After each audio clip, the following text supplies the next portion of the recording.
Hello everyone, and in this video I'm going to be doing a Switch Axe build. I don't normally do the Switch Axe, but I know in Monster Hunter World and Iceborne the Switch Axe has some of, if not the highest damage output in the game, or at least the last time I was really deep into the meta that it was.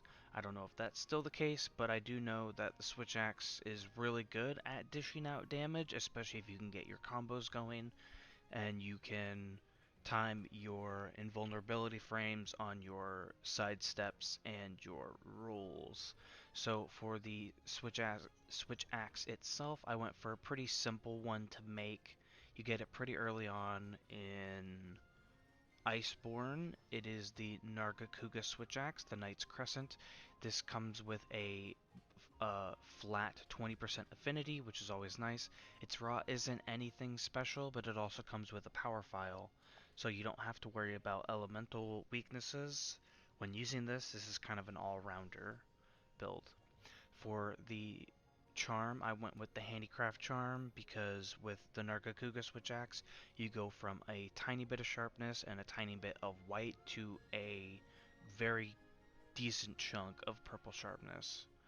And as always, for the equipment, you can go with whatever you want for whatever hunt you need and or like to use.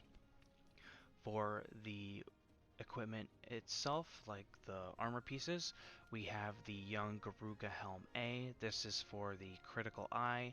You could probably use Young Garuga B. I don't remember if it gives 2 points into crit eye or not. I think it's just 1.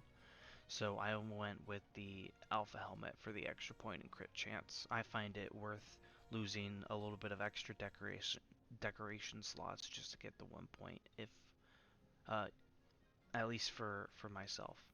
For the chest piece, I went with the Brute Tiger X chest piece. This gives us 3 points into attack boost and 1 point into weakness exploit.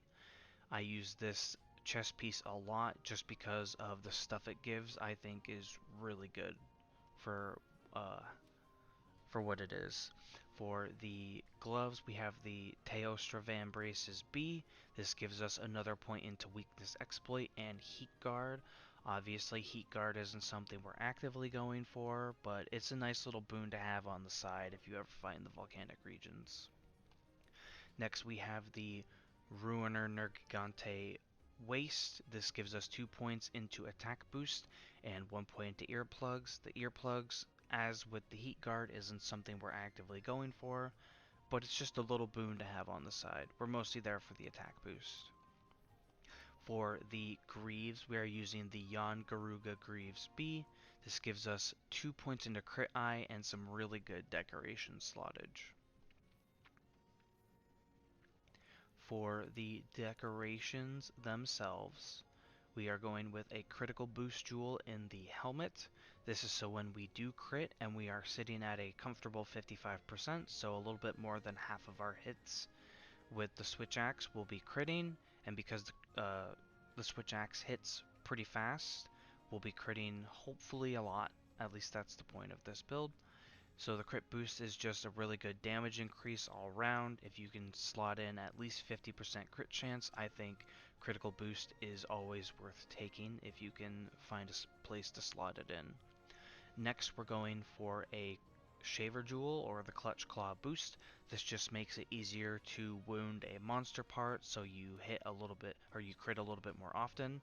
You can go for, where is it? I just saw it earlier. You could put in a protective polish jewel if you don't think you want Shaver. This one's a little bit of a free flow slot, but I recommend either protective polish or the clutch claw boost jewels. Next, we have a expert jewel plus. This is to give us 2 points into crit eye and to almost completely max out the critical eye skill. Next, we have a non-elemental boost jewel. This is pretty self-explanatory because we aren't using any free element, which would make the Nargacuga Switch Axe poison. so it stays non-elemental, so it gets the nice boost, and it goes from what I don't know what the flat damage is, like 800 something, and it brings it up to 956, which is pretty good. And then next we have a grinder and attack boost jewel. Speed sharpening just makes it so we sharpen our weapon with 3 sheath or sharpen cycles instead of 4, because we only have 1 point into it. Obviously, if you max it out, you only do, I think it's 1 sharpen cycle and stuff, which is pretty good. And then obviously the attack boost, which we max out.